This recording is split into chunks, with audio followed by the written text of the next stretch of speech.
masyarakat dari pertama. Terus tanggal 23 pingsan dari hari Senin. Bupati Pamekasan saat berkunjung ke rumah Sri Sari Arisanti, 32 tahun, warga Dusun Asemanis 1, Desa Larangan Tokol, Kecamatan Tlanakan, mengungkapkan pihaknya kecewa atas penolakan Askeskin yang diajukan keluarga Sri Sari Arisanti kepada Rumah Sakit Umum Daerah Pamekasan.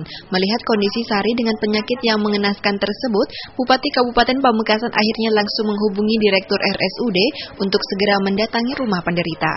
Sembari menunggu Direktur RSUD datang, Bupati Pamekasan juga memerintahkan pada Camat Tlanakan dan Kepala Desa agar selalu sigap menangani peristiwa berkenaan dengan masyarakat miskin. Apalagi peristiwa penyakit Sari yang aneh tersebut sudah terlalu parah.